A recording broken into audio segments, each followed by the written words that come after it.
What about more like one man, one woman at the beginning of the world? Good. Gets more difficult.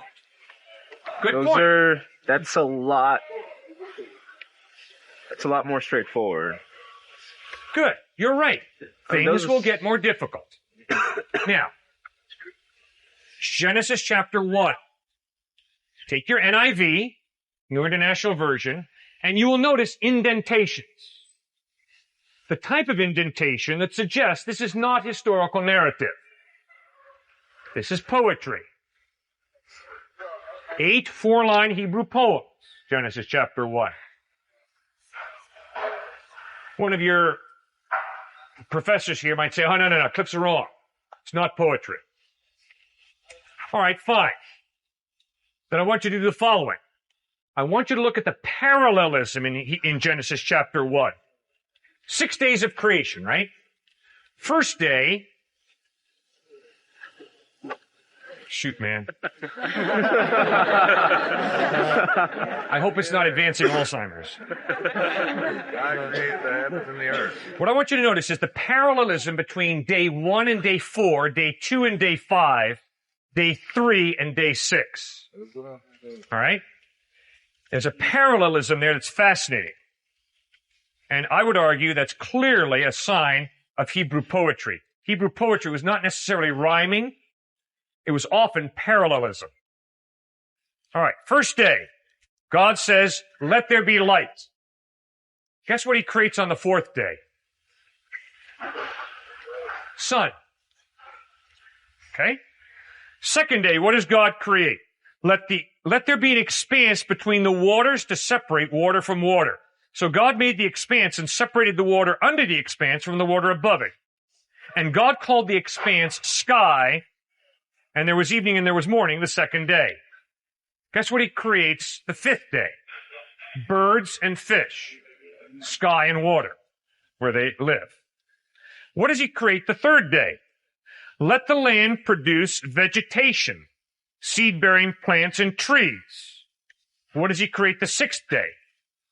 Animals and humans. So there's a clear parallelism between day 1 and day 4, day 2 and day 5, day 3 and day 6. So you've got what I'm convinced is, and the NIV tips us off to that by the indentation, and then you've got the parallelism between those different days. And obviously, this is not a science textbook. And I would argue, obviously, it's not historical narrative. He's communicating truth, but he's communicating it in a type of poetical form. Therefore, if I go to Genesis chapter 1 looking for a scientific answer to the question, what process did God use to create? There is none there. Which means it's intellectually dishonest for me to say science contradicts Genesis chapter 1, because there's no science in Genesis chapter 1 to contradict. It's Hebrew poetry. Well, Cliff, you got to realize the reason I'm an atheist is because of science. What do you mean, because of science? Don't you realize that modern science began with Christians who understood God is created in an orderly way. He's given me a rational mind. And by doing good science rationally, I can unlock the secrets of how God created. And that's why Johann Kepler, the father of modern astronomy, as he peered out into the stars at night, exclaimed, "Oh God, I am thinking your thoughts after you."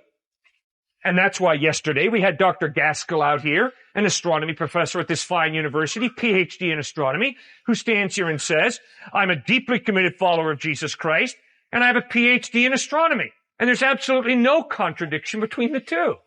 And he's an expert in black holes. I don't know the first thing about black holes. The guy's a genius. He's a PhD in this area, okay? And there's absolutely no contradiction between his faith in Christ, the Bible, and studying black holes and being an incredible professor of astronomy. Does that make sense?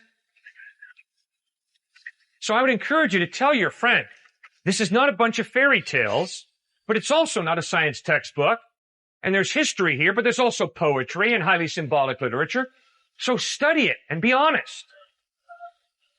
See, like the Vedas and Upanishads of Hinduism, it's mythology. Now, if I say to you, if you ask me, Cliff, why are you not Hindu? Why don't you accept the Vedas and Upanishads? If I say because it's mythology, I'm an idiot. Why? Because you can communicate truth through mythology. And that's the claim of the Vedas and Upanishads. And if I just blow them away because it's mythology, I'm an idiot. It's legitimate to communicate truth through mythology. So I've got to dig deeper and understand, okay, does the evidence support the avatars of Hinduism and the whole Hindu worldview, or does it not?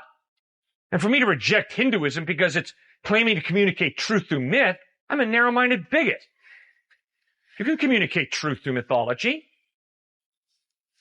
So you gotta think. You gotta work it through. Does that make any sense? Makes good sense. Thank you, sir, for raising the issue. Well, to prove your religion correct, in a sense, Yes. wouldn't you have to prove others wrong? Okay. You can't prove it. All right? Well, You can't prove God exists. I could never prove God exists. The question is not proof. The question is, what's most reasonable to believe in light of the evidence? See, we all have a worldview. And if you ever have a professor who says to you, I base my life on proof, boy, you better go after the dude. And you better ask him, oh, really? Tell me, professor, what are you living for? And secondly, what's the evidence that what you're living for is true? The proof.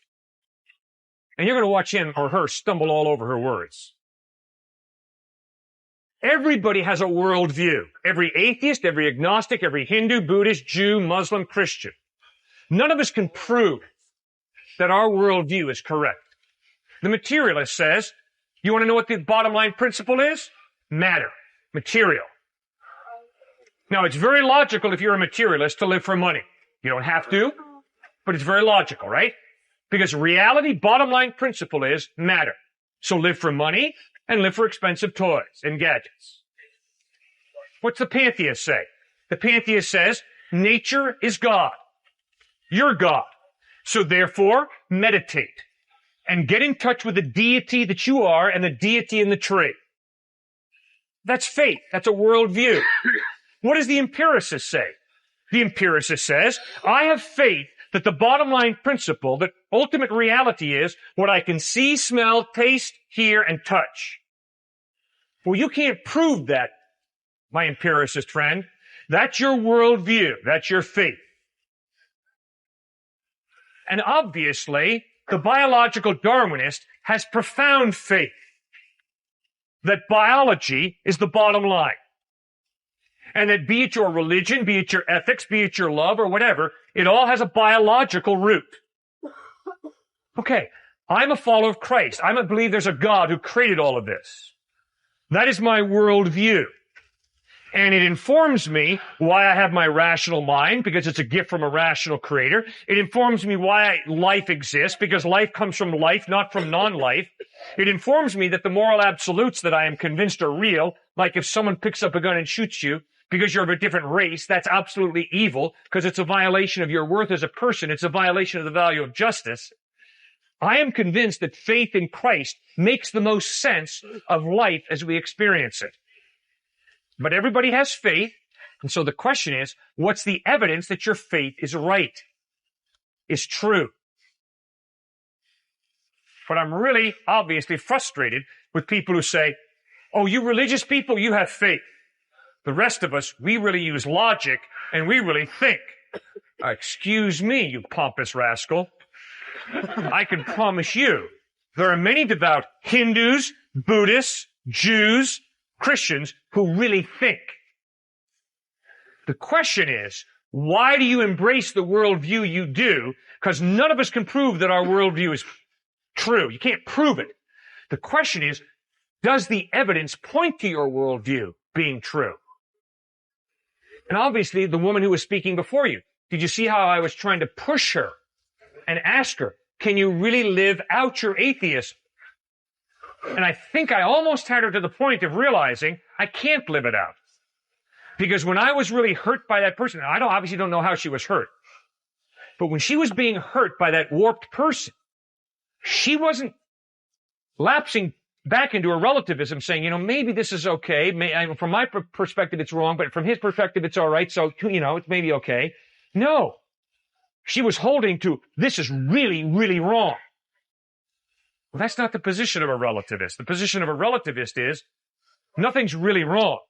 It's subjectively wrong, and my opinion is it's wrong, but your opinion is right, and I'm not right and you're not wrong. It's all relative. So you can't live that out. So if you can't live out your worldview, you better go back and be really skeptical about whether your worldview is correct. Does that make sense? Perfect sense. One final point. I'm not a Hindu because I can't accept monism, which is the belief that everything is God, as being true to my life and my observation. Here's why. If monism is right, everything is part of God, I walk up to her, haul back, and slap her. What just happened? Slap yourself. Part of God just hit part of God.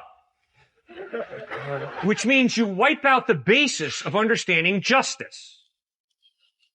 Gandhi got his understanding that the caste system was wrong, not from the Vedas and Upanishads. He got it from the Sermon on the Mount. And the Sermon on the Mount is based on a worldview that she's not part of God, I'm not part of God. God is a separate being who gave her value and worth and who created a value of justice and gave me a conscience that I can understand that value of justice. And when I haul back and slap her, that is evil. Because I am violating a human being given worth by God.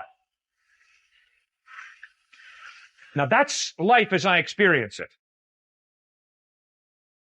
If he is just someone that makes the most sense right now, couldn't something happen or couldn't someone else come and make even more sense? I live in a culture that teaches me all religions are equally valid. Okay. That's impossible for me to accept because of the law of non-contradiction. A and not A cannot both be true in the same way at the same time. People say to me, Cliff, you've got to understand all religions are the same on the core issues. In the superficial issues, they contradict each other. False. Study the different world religions, and you'll find out that on the core issues they contradict, on the superficial issues they agree. Then the person comes on a little stronger in my culture, and they say to me, Cliff, you have got to realize that your belief in Jesus Christ is intolerant, narrow-minded. What you have to realize is your belief that Jesus is true leads to a threat to international peace. It leads to war. It leads to discrimination. So by this time, I'm going to begin to ask myself, okay, so what are you really saying? What you're really saying to me is all religions are equally valid, which means either there is no God or there is a God who's impersonal, who does not care what you think about him, her, it, they, whatever God is. And it begins to sound to me like you're a Western Enlightenment thinker who's convinced that there really probably isn't a God and that religion is just a creation of the human mind, which is why you're saying that all religions are equally valid, or else you believe that God is an impersonal force and it really doesn't matter what you think about God. And what you got to realize is that's your worldview. That's your faith. And it's very Western. It's very Enlightenment in its definition of values and knowledge. And I think you're going to hear that on this campus. So I'm going over it with you. All right?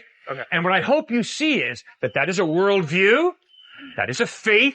It cannot be proven, but it's what certain people hold to tenaciously. My comeback to that as a follower of Christ is, I can promise you, if you think the one who, as he was bleeding and dying on a cross, prayed, Father, forgive them, for they know not what they do. If you think for me to follow that one is going to make me intolerant, think again. Adam and Eve were not born as infants. There was no human birth canal for them to pass down. So they were born as adults. All right, just wanted to get that cleared up in the Bible. Well, I'm glad we cleared it fast. All right. So let's go back to this logic before we get too far off track. So God is confined by these sort of logical logical realities. He's not confined. It's part of who he is. It's part of who he is. Yeah. I don't think you're confined by the very good mind that you have. I think you're exercising your mind in a very exciting way. You're thinking, and you're thinking well. And I like that. And I don't view that as a limit. I do think that if you start going blah, blah, blah, blah, blah, that would be sad. Okay. All right. So then, is there an omnipotence in God to do whatever he wants? There is omnipotence to do whatever is consistent with his character. But that's not omnipotence. Correct. That is not omnipotence as you would define it. Correct. No, that's not omnipotence how anyone would define it, I don't think. That's not true. I am defining omnipotence when it comes to the biblical revelation of God as God has power over his creation, and he always exercises his power in conformity with his character. All right, so what is the definition of omnipotence then? I just gave it to you. God is all-powerful in the sense that he is all-powerful over his creation, and he exercises that power in conformity with his character, his nature. I'm not talking about in reference to God. I'm saying that if we're talking about written language, as of course the Bible was written in, and you were to define omnipotence as it would apply to any time we would use it, how would you define omnipotence? The Bible never uses the word omnipotent. Well, I mean, it was not written in English, but it was translated. The Bible never uses the word omnipotent in Greek or Hebrew, which is the original languages the Bible was written in. All right, well, do you believe that God is omnipotent? In the way I described, yes. Not in the way you described. Okay, so God cannot do anything. Correct. God cannot do anything. That's absolutely correct. All right, just clearing that up. Right. Also, then, is God omniscient? In other words, does he know everything? God, because he is outside of time, sees all of history at a glance. So God sees past, present, and future at a glance. Simultaneously. At the same time, correct. All right. So, given that God, right, is an eternal being or essentially atemporal, right, and he has no concept of this temporality, right? Namely, if we were eternal beings and say, we can make an example of it. For instance, let's call time, temporality, a dot, right? And God exists above the dot, right? God is eternal. Mm-hmm. He's a line segment that goes on forever. Mm-hmm. Okay. So, given that we're temporal, like you're saying, and he's atemporal, what kind of concept does he have of time? And if he makes an action, can it be temporal? In other words, if I do something wrong today, how does God know that I did it wrong today and not tomorrow, given the fact that he has no concept of temporality because he's eternal? Well, I can promise you God is more than intelligent enough to understand time. He began it in Genesis chapter 1, verse 1. In the beginning, God created the heavens and the earth. So God's creating time. Not only that, God stepped into time by becoming a human being in Jesus of Nazareth. Sure. So God is more than capable of understanding time, and not only understanding time, but stepping into time. And that's the mystery of the incarnation, of Jesus as God becoming a human being. All right. So, I mean, this is talked about, especially by a lot of abstract physicists as ET simultaneity, and basically talking about how, in the concept of eternality, right, anything that happened temporarily would be simultaneous with another event that happened temporally because they've already happened. Right? In other words, since everything has already happened, this discussion has already happened, it is essentially simultaneous with every other discussion that's ever happened. I disagree. If there is no time, right? There's no temporal line for God, right? Everything has already happened. That's what everything has not already happened. What does that mean? You just explained it earlier as God knows what happened in the past, what happened now, and what happens in the future, right? Everything has already happened to God. No, everything has not already happened. It's his perspective is outside of the dimension of time. So God sees everything at a glance because of his perspective, not because everything's already happened. All right, so his perspective. So now let's go back to my line analogy. And let's say that our dot now is moving forward at the rate of time, okay? And God sort of has this knowledge of time. We can say that he is a pen and drawing a line behind him such that he knows everything that's happened in the past and he knows everything that has happened up to this current point. In other words, he doesn't know the future. Or he could know the future, but he hasn't experienced the future. I'm trying to understand exactly what you're saying. All right. Well, I don't understand exactly what I'm saying. Why? Because I'm locked into time. I think in terms of 5 minutes ago, now, and 5 minutes from now. So, for me to totally be able to understand and explain what it means that God is outside of time is impossible. I can't explain that totally because I'm so locked into time. But, and a parallel line of thought that helps me is God is omnipresent, which means God can be in Calcutta, India, London, England, and Austin, Texas at the same time. Why? Because God is outside of the dimension of space. Okay. So because he's not confined by space, he can be in 25 different places at the same time. He's a spiritual being. Similarly, he's outside of the dimension of time, so he sees all of time at a glance. So he's outside the dimension of time, And space. therefore he doesn't experience time. No, we went over that. He can experience time if he chooses to step into time. That's the incarnation. Jesus is God stepping into time. There's no stream of events. Everything has already happened. He knows everything that's going to happen, and he knows everything that has happened. Therefore, there's no differentiation between what's happening now and what's going to happen 5 minutes from now. Do you understand that? Everything has not already happened. It has for God because he's not a temporal being, right? There's nothing in front of God temporally, right? Therefore, That's right, fine, but you're talking about his perspective.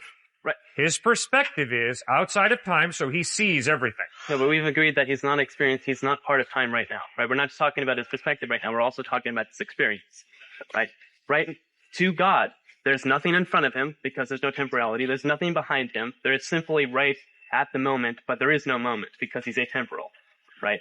Everything has already happened and it's been consumed into one single point. There's no forward, there's no about to happen, there's no has happened, there's no happening. It's simply all there, right? There's no differentiation between time.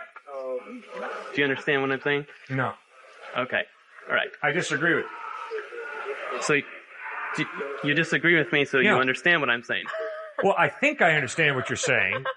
I understand part of what you're saying, and a part of that I understand I disagree with, but I think there's other parts of what you're saying that I don't understand. Okay, does it make sense to you that if you're atemporal or eternal, there's nothing in front of you and there's nothing behind you, right?